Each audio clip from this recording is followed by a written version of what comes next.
Should you monitor your kids' phones? And if you do, how do you react if you see something that does not align with your values? This is a question that I got recently from someone on Instagram.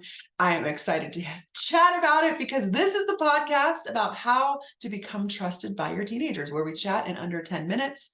Ideally, the goal. Sometimes we go over about how to become trusted. And a big part of trust is open communication and say things. Do say some things, don't say some things, recognizing your blind spots. Inside of Team Trusted, we go into this in depth, and you can only join Team Trusted now through the Trusted Challenge. And the Trusted Challenge is the first week of every month. So if you're seeing this when I'm recording this in August, September 2nd is the Trusted Challenge. So I will leave a link to join that below, because becoming trusted by your teenager is the best way to get them to talk to you, best way to get them to listen to your sage advice and wisdom that I know you have because I've got it. And you got to learn ways to become trusted and learn what is breaking the trust. Okay, so let's talk about phones. Phones.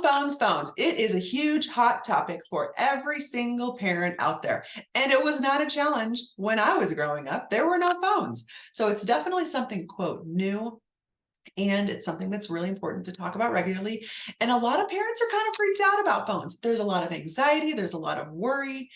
And I think just like with animals, when you've got anxiety and worries, your teen can feel that, can sniff that out, will start to feel it too. So it's important to have conversation about phones from the beginning.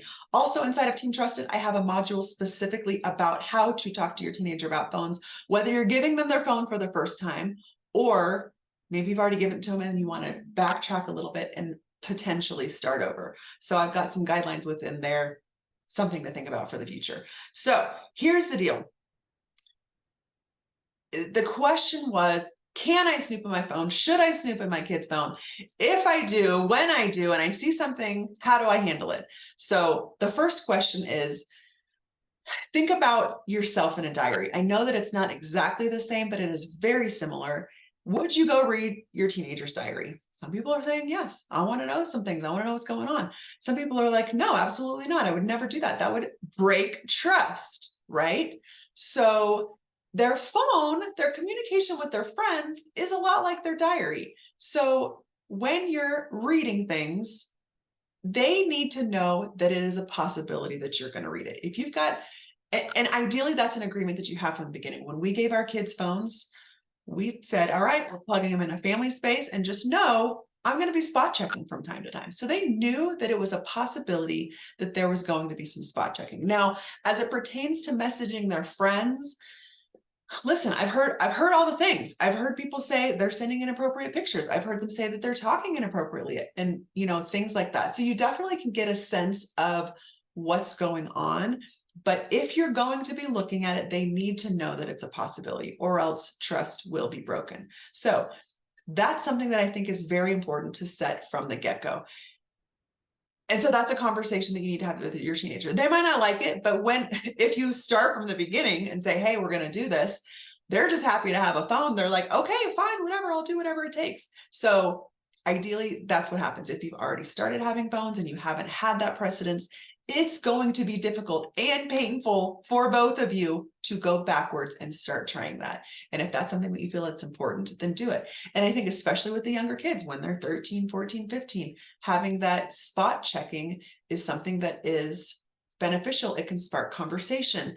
And when they're a little bit older, you got to let go of the reins at some point, sometime or another.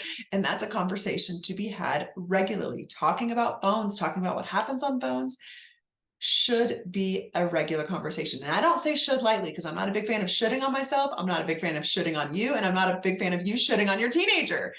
Shoulding, right? So it is something that needs to be talked about often. So now, as we've established, okay, we're going to do some spot checking. Let's say you come across something and you're like, oh goodness, I cannot believe they did that. You're starting to freak out inside.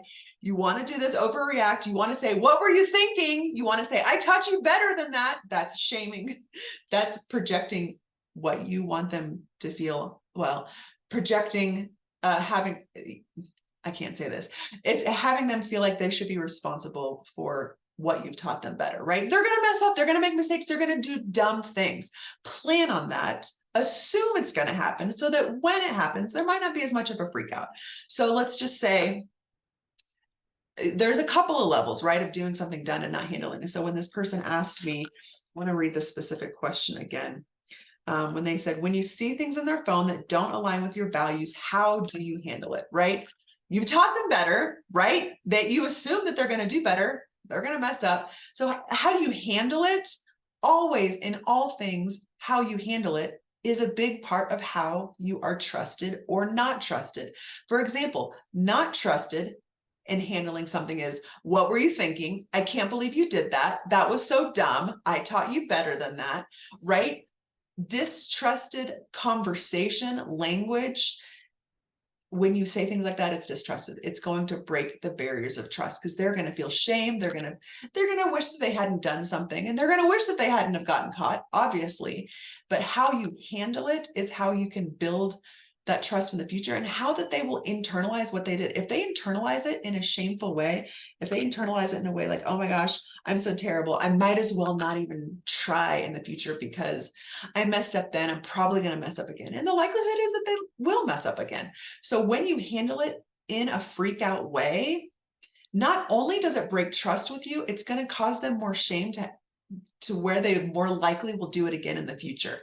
If you can handle it in a trusted way, I talk about being a first responder inside of Team Trusted and what that looks like. When you handle it in a trusted way, like, hey, I saw this happen. Can we talk about it?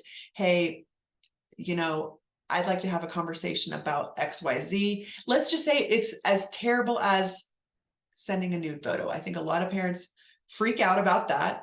Their kids know better. You've likely talked to them about it.